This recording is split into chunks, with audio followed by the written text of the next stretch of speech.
welcome to part 2 of our video on installing a Square D QO48M60DSGP transfer switch. In part 1, we looked at the internals of the box and described what we were planning to do.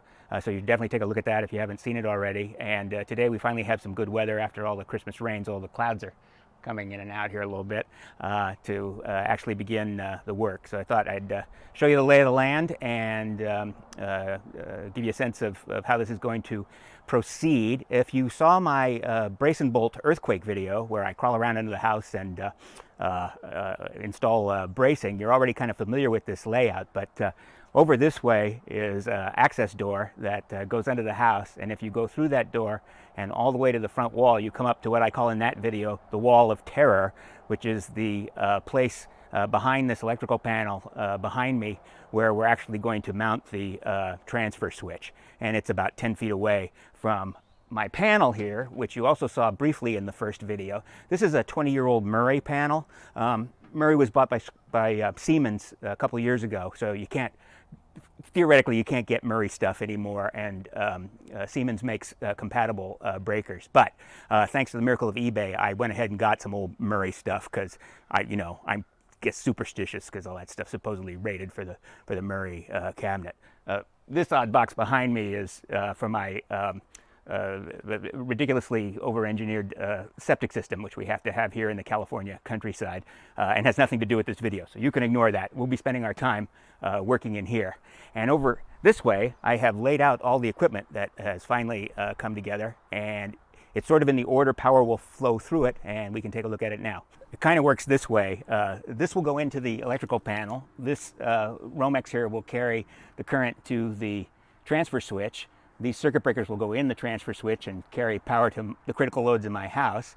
And then from the other way, this plug will go into this inlet box, which will be mounted on the side of the house, and that'll go through this wire when the generator's running and feed power in from the generator. So panel, transfer switch, generator, transfer switch. I got all this stuff on eBay and by the time you add it all up, it's probably pushing 300 bucks, maybe a little less. And that's about the price of the all-in-one generator transfer switch kit I first considered using, even though that was a nicer kit because it had watt meters and whatnot. So essentially, you're going to be in that $250, $300 range to do a project like this.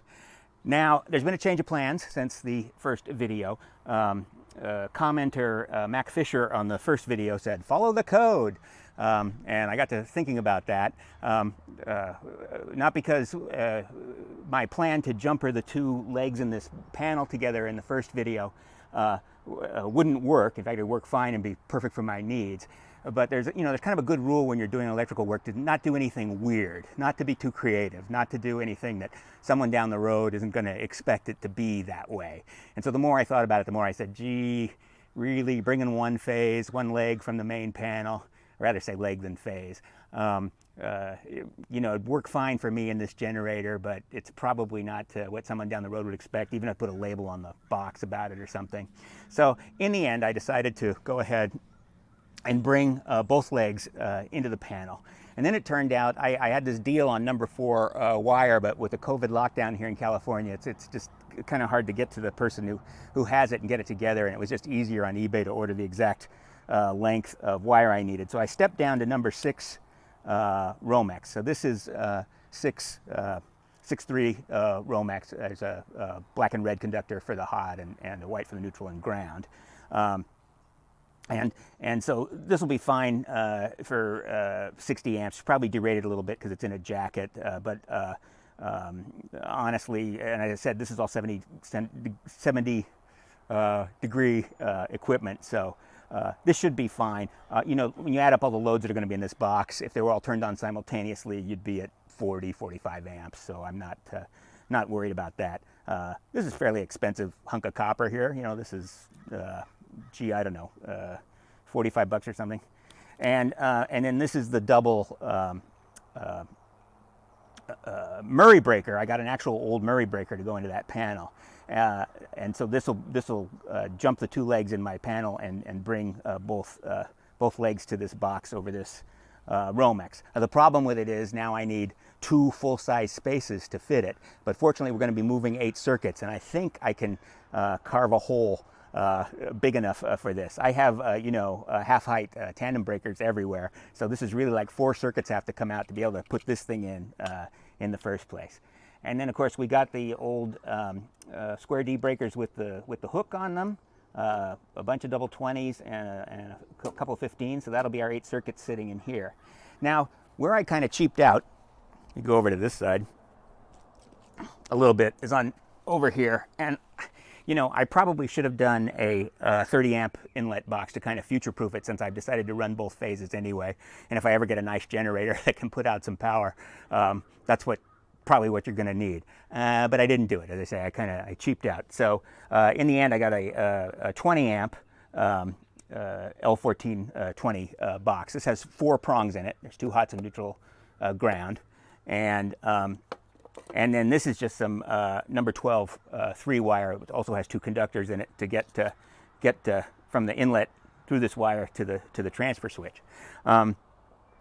And so the problem is, if I ever get a bigger generator, I'm going to have to like take this out and upgrade them. And this is like $50, and you know, and this is nothing. This is, I don't know, $10, $15.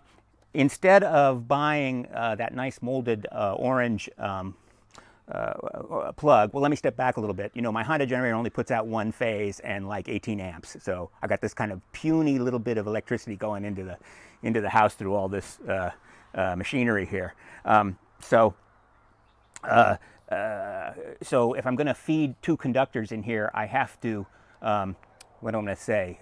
Split or jumper the hots. That is, the one hot from my generator has to go into 2 prongs in this power inlet box, and you can buy that orange molded thing I showed you in the first video that does that internally, but that thing's like $35, $40. It was some real money, whereas I could get just a plug for this, for like $13 that goes in here. So I can take an old extension cord, because again, we're only talking about 18 amps, and cut the Edison end off of it and stick this on it, and then I'll have an adapter plug. So it'll have a male Edison to go into the generator on one, and then this twist lock to go into the inlet on the other, and that'll carry me for a while. So I'm sitting here at my panel on a little stool, because this is not at standing height, and if you don't do that, you'll break your back. And the lid is propped open with a cord. These boxes that are hinged at the top are a real pain, because it keeps falling down on your head otherwise, although I guess it makes the NEMA requirement for weatherproofing easier to meet. And what I've done here is I've taken the 8 circuits we're going to move, and I just put a little piece of masking tape on them to call them out. I'll bring you in closer and let you see this here.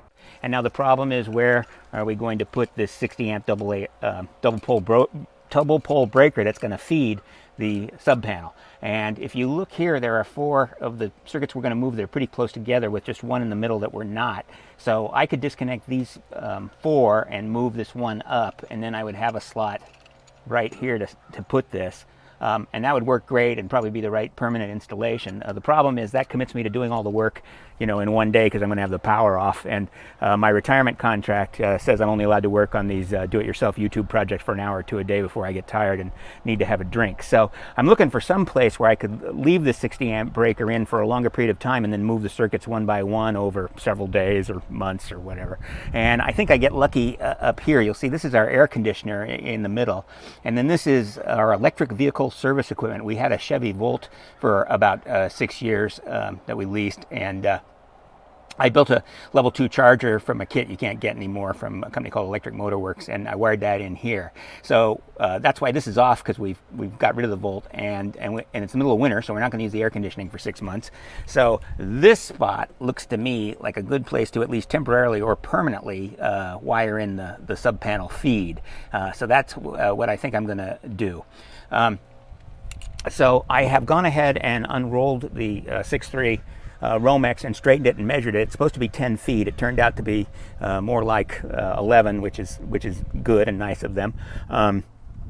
And I want to feed it now from this panel back to the wall of terror, where the sub panel is going to be. And I want to work from the main panel to the sub panel, so I'm not jamming wires into a potentially live main panel like this. I want to work away from it. So the first chore now is to get this dead front off and see if the Romex is actually going to fit through one of these existing conduit holes, or if I have to like take out the electric vehicle service equipment wiring to empty that one to go out through that. So here we are on the inside. The main breaker is now off, which has de-energized everything down here. I'll skip the remedial stuff, but you know, put on your gloves, and I also like to give it a quick beep out just to, you know, make sure it's all dead in case the breaker happened to not work. I'll skip the remedial stuff because I guess if you're watching this video, you probably already know that the two bars up there are still energized from the meter, and then that's the neutral. So there's 240 volts between those two metal plates up there, and 110 between each metal plate and the neutral. And then that comes down into the two alternating legs down the panel here. If I pan down here, let's take the lock off. So this is where we want to play. We can go ahead and turn these off for extra safety. And I know, you know, your macho electricians will do all this live, and you can, but I'm clumsy and don't want to make a mistake, and you know, I'm told this clumsiness will disappear once I get through puberty. I'm still waiting for that to happen. Here is the electric vehicle service equipment number 8 wires going into the outer part of this breaker, and the air conditioning hots going into this. And then of course the problem is down here with these lugs. There's one here and one here with most of the circuits in, and then there's this one I put in for the electric vehicle service equipment wire, and I can't knock this one out because there's stucco behind it. So this is as far over as we can go. And I think for now I'm just going to take out the number 8 ESVE wire and go for it. Now there's two philosophies when a panel is made up, and there's been 2 electricians in here before me. Well, you know, I guess I'm being generous calling myself an electrician, but the guy who originally moved the panel, the service here, and put the service in originally, and then our contractor who helped us remodel our house in 2011, who did all this labeling and stuff. And the 2 philosophies are, you just do enough wire to get right to the circuits because it makes it easy to trace, and generally no one's going to change anything anyway, or you leave a bunch of extra wire in case people want to move things around, and that's what my contractor did here. So we have these loops going up and back down, so we have some room to move around. So I'm going to go ahead and disconnect the 4 wires on the top breaker, and I'm probably going to cut these wire ties, some or all of them, because we're going to be really messing around in here, and we'll put them back when we're all done. So let's have at that. This is my number 2 square drive that I've put shrink tubing around to kind of give it a little bit of insulation. And the thing about these circuit breakers is this square drive screw, this Robertson is at an angle, and they're easy to strip if you come in at it wrong, even with the square drive. So be careful, because once you strip them, they're ruined. Now these are outbound connectors, so there's no real reason to cap them off, but I'm going to cap them off anyway just in case they rub into something else that's energized and surprise me down the road. That's the big number 8. This is the 10 for the air conditioner. That's the other leg of the air conditioner. Those are pretty long. And then the other one for the electric car there. Let's carry it down. I'll also label these so I know what the heck they are. All right, let me go get some wire nuts.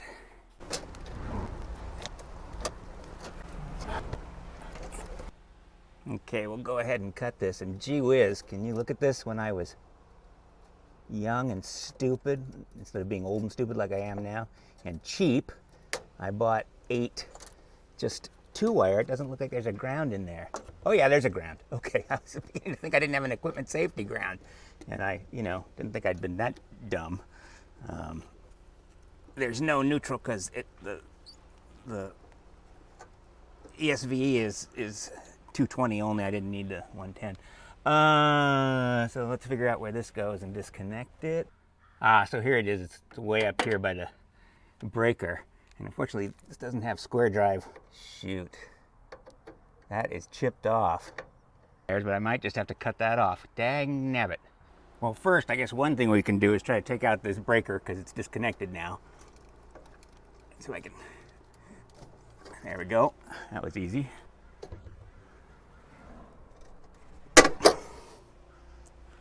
So let me share my shame and why you shouldn't listen to random people on YouTube. That was so oversized because that was the main ground for the whole house. That was a number 6, which I should have known just by looking at it. So it definitely has to be connected. The ground was down lower for the wire I'm trying to pull. So I stole a connector from the square D panel because all the ones in here are full or chewed up, and put the ground back, and now we're going to torque this thing up to 45 pound-inches. But God dang it, what an idiot I am.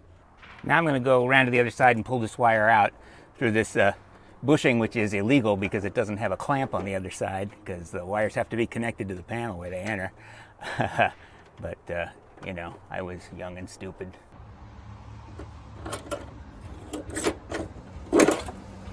Okay, let's see if the new 6.3 Romex will fit through this nice bushing.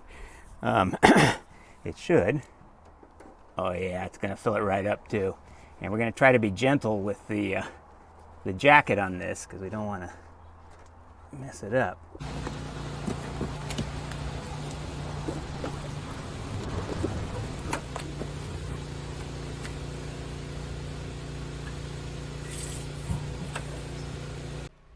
Well, the good news is this 6.3 Romex is exactly the right length and goes to the wall of tear and leaves me about this 2 feet of extra on that end too. So we're in good shape. So I'm going to strip this back, and I'm going to land the ground in neutral just because that's safe. And I'm going to leave the hots undone for now, and I'll stick the breaker in here, and then we'll go ahead and wire up the other side. And when it's all ready to go, then I'll connect the 2 hot leads to the breaker here.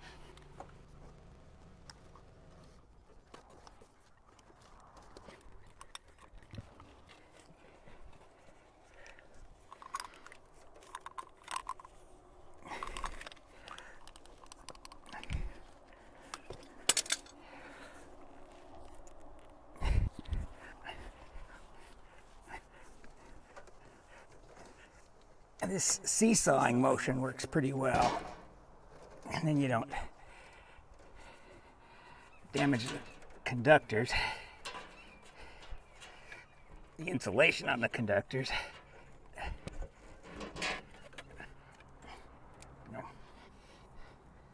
Okay.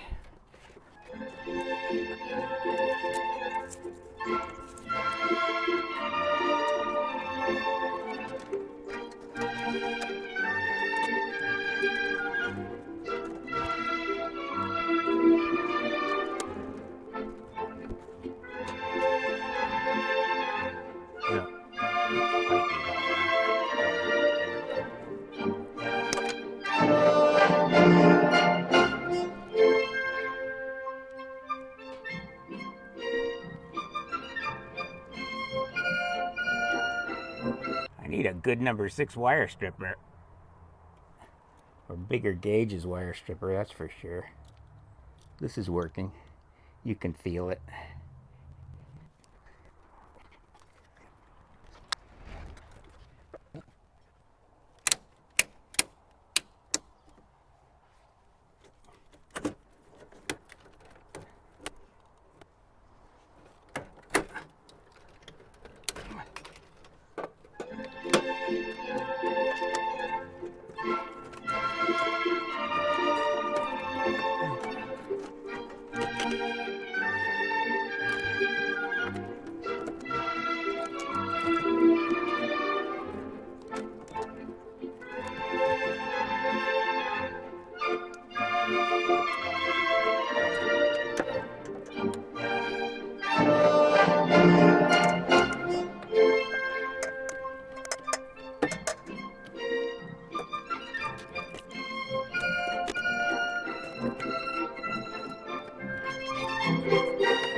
Okay, so the neutral and ground are temporarily landed, and we can finally put in our breaker for the sub panel, which hopefully will fit here. That's fine. There we go. And so then eventually, this red and black wire will go to these 2 poles here. As I say, I'm going to leave it disconnected until I get the other end wired up. So for now, we'll just kind of tuck all this in here. And that's that for this panel. for now. So here we are underneath the house behind my electrical panel, whatever, 6 feet, and this is the Wall of Terror. It got its name in the brace and bolt video because to put these plywood shear panels in, I had to take off all this electrical and plumbing and put it back, and it was terrifying. Anyway, as I said earlier, my plan was to mount the transfer switch right here, which seemed like a good idea, but as I'm getting into it more, of course, I'd move this, but here coming in across my chimney is the feeder, the 6.3 feeder with the Romex from the panel, and that needs to go into this box. And ideally, you'd like to come in one of these side holes here. But if I put this on the shear panel, that opening is obscured by the cinder block of my chimney here. So that's that's kind of a pain. Let me get down lower so you can see better. So you could come in the top. I think that would work, and that's why it's bent this way. I was playing with this, but then this corner of the cinder block is always going to be rubbing against the Romex jacket. And again, I could pad that and make it work, but it just doesn't seem like this is the best way to do it. So, because I think ideally you want to sit forward of all of this stuff. And then you can come in the side. So I thought for a while about mounting it right here onto the chimney itself. The problem with that is, I don't know if you can see these, I've got shelves right here. And because of code, you need to have a full 3 feet in front of a panel so you can open the door and work, and that isn't even close. So, we do like to pay some attention to the code. So really, I kind of want it mounted here. So I think I'm going to go a little crazy. And I have a lot of plywood, well, from the brace and bolt project. This is supposedly this is the same stuff as this. It's 1/2-inch plywood, but of course, because it's America, it's it's really whatever 7/16. And I'm going to bolt this to the chimney with 5/16 lag screws. It's twice as big as the transfer panel, and then I'll be able to mount the transfer panel out here like this. And I may put some little feet back here to hold it if I have to. But anyway, that's the plan. Maybe a little overdone, but that'll put us in a good position, and we can come straight in the side of the transfer switch case.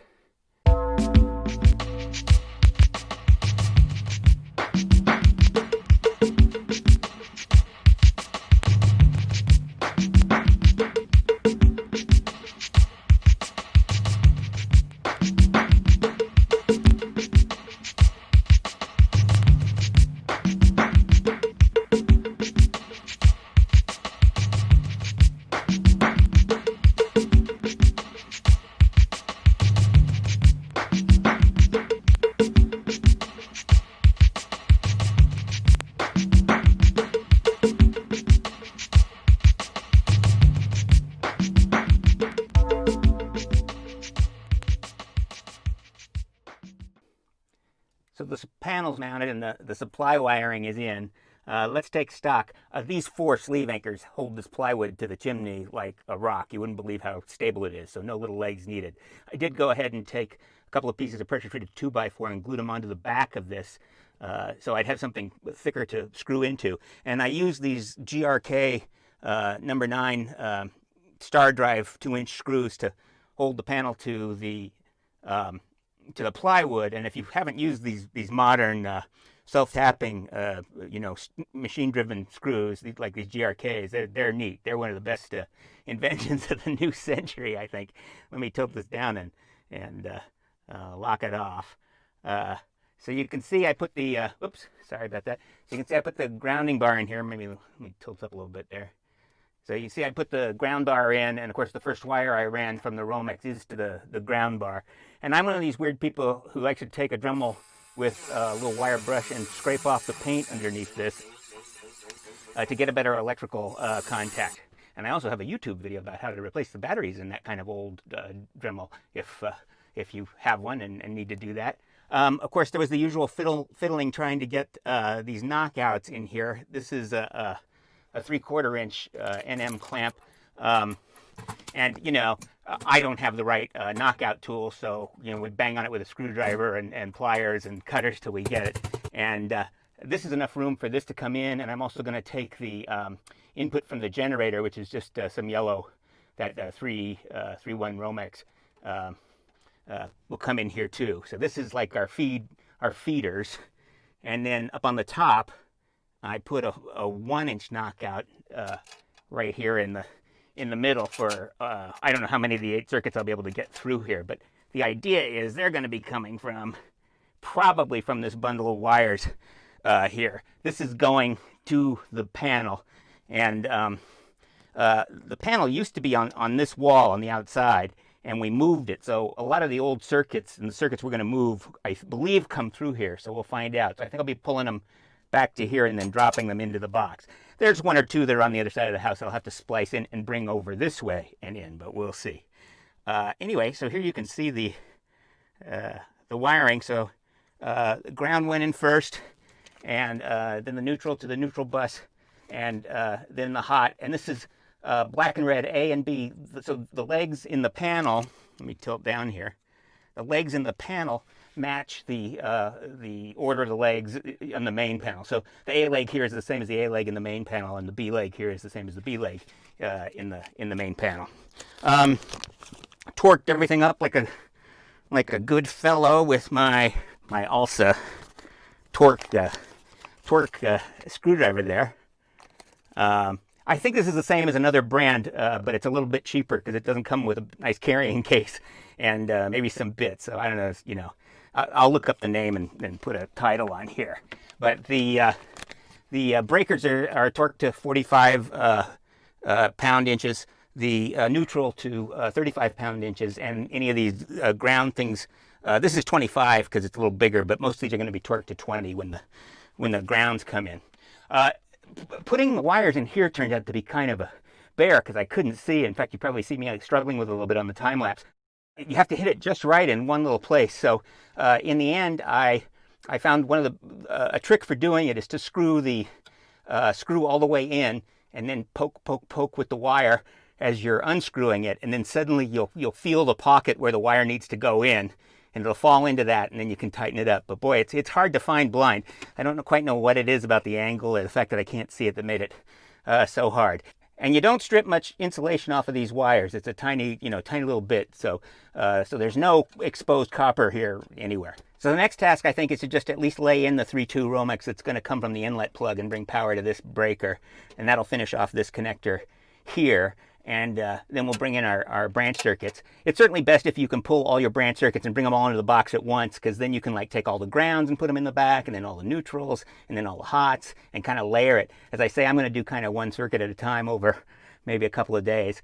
So we'll see how that goes. This box is kind of goofy because you've got the neutral bar here, but the hots are over here. So every wire that comes in has to half of it has to go here, and then the rest goes down this channel to here. I guess it won't get too crowded, but you know, it'd be nice if that stuff was all on the same side somehow, like if the neutral were down here maybe. I don't know. Anyway.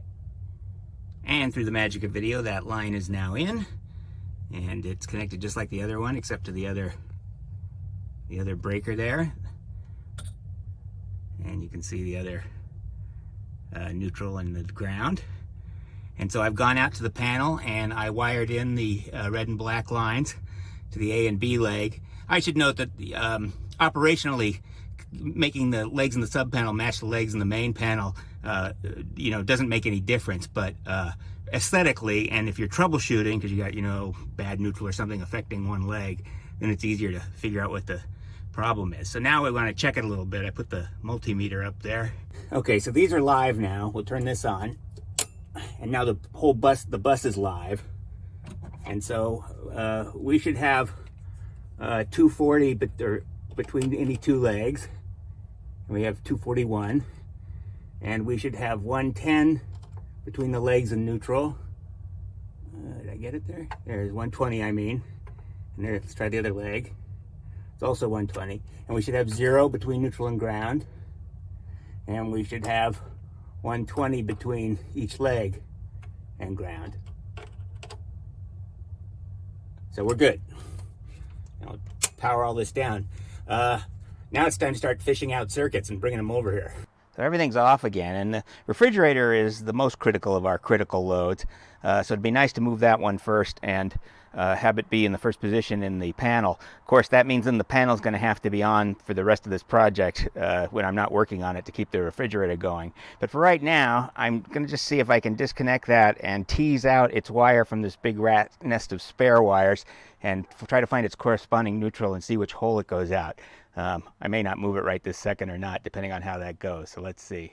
So it's out. It probably took about 15 minutes to untangle. Had to take a bunch of breakers out and wiggle wires to try to figure out what is what. But here's the refrigerator circuit. And the good news is it goes out this first conduit, and the clamp doesn't seem too clampy. So I'm just gonna push it back. So hopefully I can find it on the other side, and we'll try to pull it out and see if it goes all the way back to the transfer switch panel.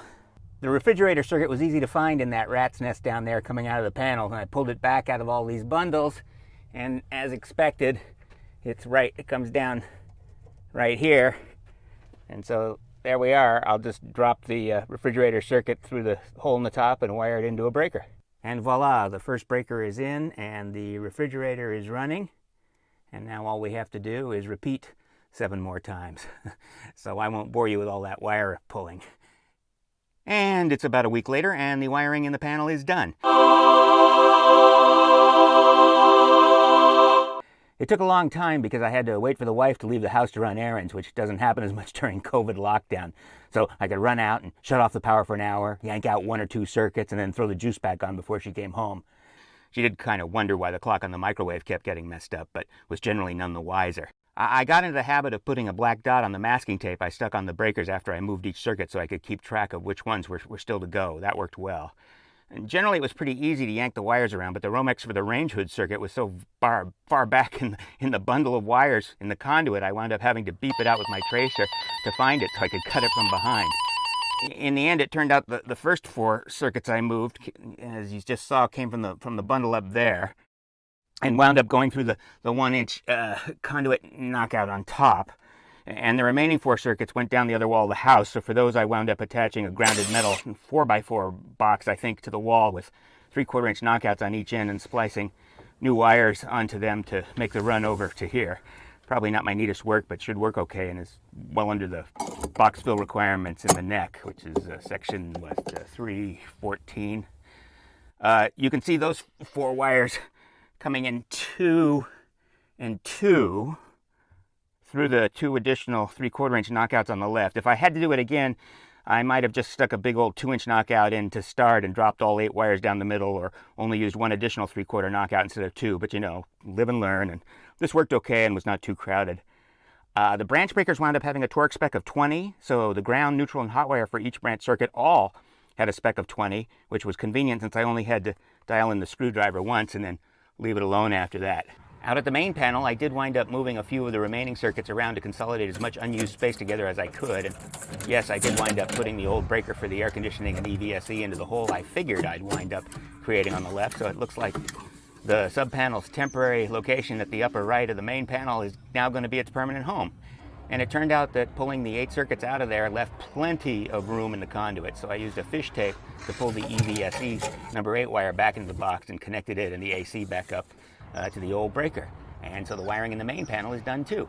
So it's finally time to put the cover on the panel. Here, check this out. I made a label saying what it is, and down here's a warning about what kind of generator you can connect to this. We'll talk about that when we talk about the power inlet. And then inside, I went a little crazy and made a legend in OmniGraffle, which is a drawing program on the Mac. I cut it out with an X-Acto knife and a ruler, and then used packing tape as a poor man's laminate. Sprayed the back with some contact cement and pasted it in there.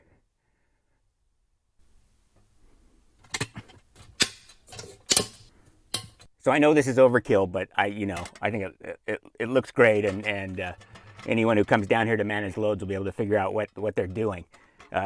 Truth be told, while I had OmniGraffle out, I also went a little crazy on the main panel, and with a lot of heat and acetone, scrubbed off all the old tape and made a similar label for that too. What can I say? I'm kind of a weenie. So let's return now to the little trouble I had drilling the hole for the wire that's going to go to the power inlet box. And oops. You know, I've drilled through the 1962 stucco on this house a ton of times and I've never had it cracked, but this is 2008 stucco, so I'm going to blame it on, you know, later shoddily made chemistry and not random chance or any fault of my own. My plan is to take the hammer drill and ream this hole out and make it bigger and then fill the hole with stucco patch and use a piece of conduit or something like this to act as a mold to give me a place to put the wire through.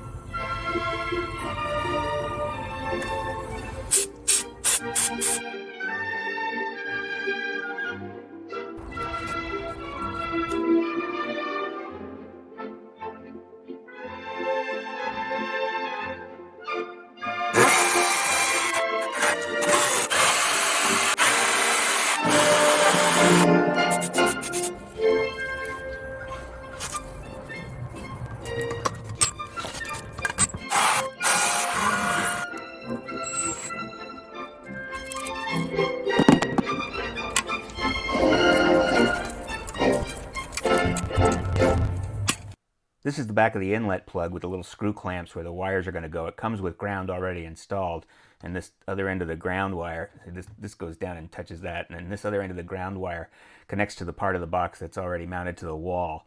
And that has a little lug on it, which I'm going to use to attach my ground wire from the wire I push through the wall. This is kind of a nice arrangement because even if when you take the cover off, your ground is maintained even when you open it up, which is nice. I have W for white for neutral.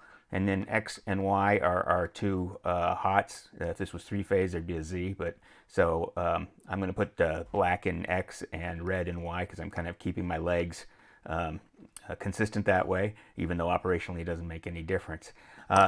So one of the things with the 2020 code is you have to put one of these two labels on the inlet plug, and I think you have to put it on the transfer switch as well.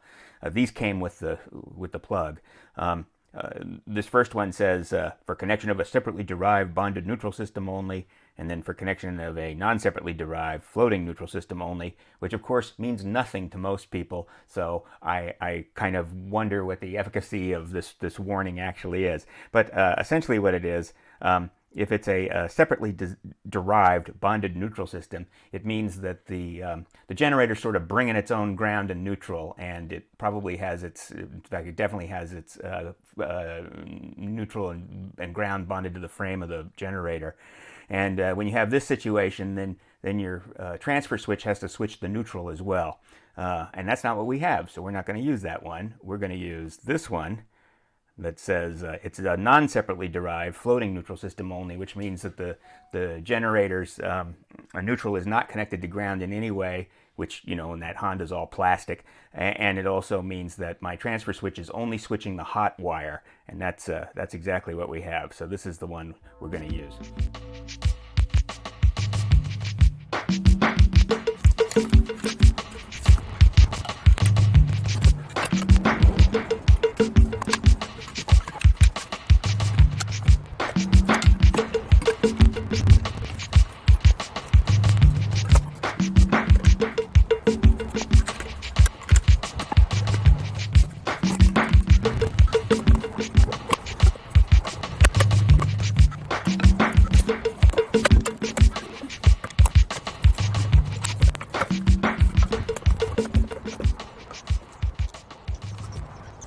So last but not least, of course, we need a cord to go from the generator to the power inlet.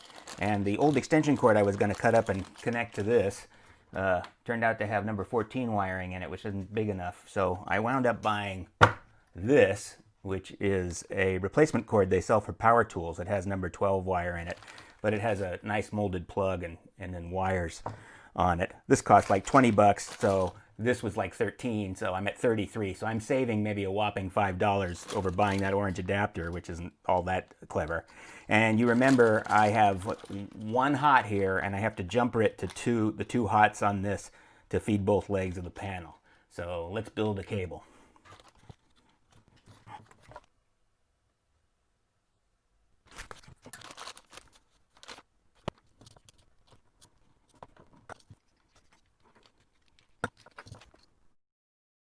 And of course, it's the same W, X, and Y the power inlet had.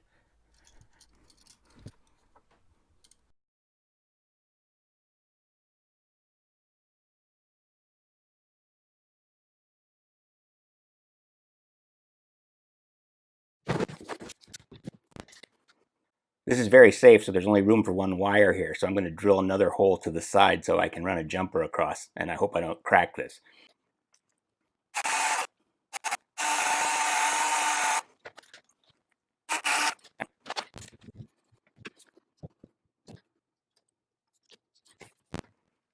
Dang, it's very close, but it's a little out of position. So now we're going to screw it up, I guess.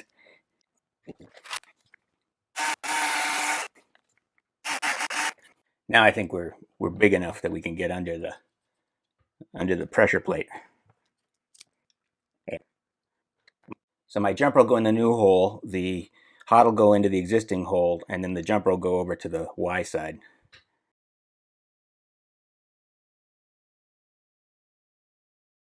Okay, that came out pretty good, I think. Look at, you see the jumper there?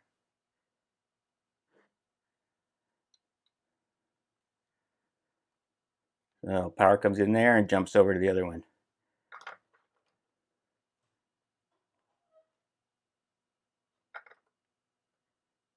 Pretty good modification.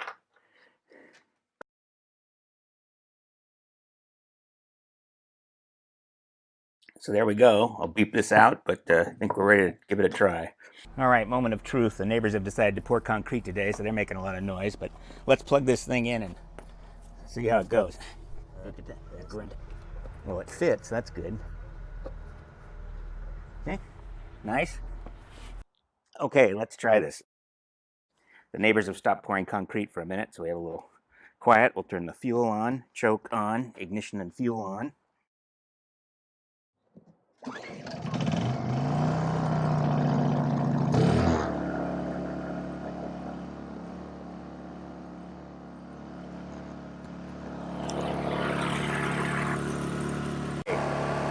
So now we got two cameras, and let's run into the house. And I'm going to turn the refrigerator off because that's a big load.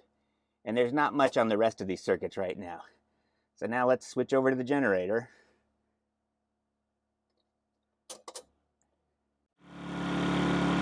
Stumbled a little bit out there. So now the critical loads should be on the generator. It's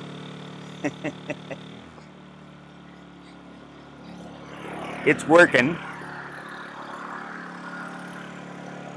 If it's warm enough, let's put it on eco.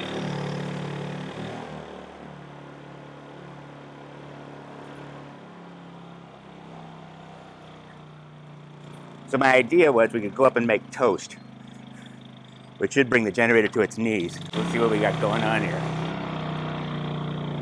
Hold on the generator. The microwave is working, so that's good. That's on the generator. And this is right next to it, so we know both phases of the generator are working. That's the hood. We'll turn that off.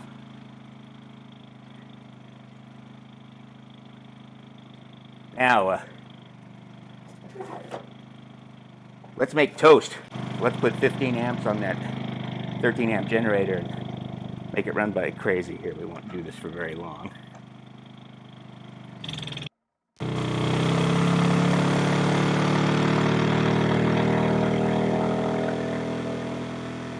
Oh, it's working. During the last power outage, I actually dragged the toaster outside and plugged it into the generator and the breezeway down there. But now we don't have to do that anymore.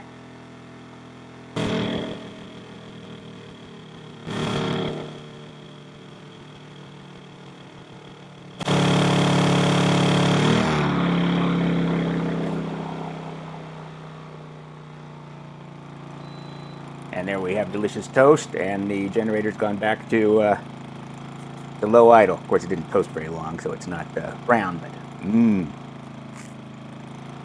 toasty. So that's it, and now it's time for the wife to give me a quarantine haircut. Oh, God. I think the only thing I'm going to regret about this project is not putting number 10 wire out to the power inlet, because I know as soon as I use this for a season, I'm going to want more power, get another Honda, gang them together, something like that, and I'm going to need a 30 amp outlet out there. But for now, this is great, and we'll see how it goes. Anyway, thanks for watching. Like, subscribe, and we'll see you on the next one.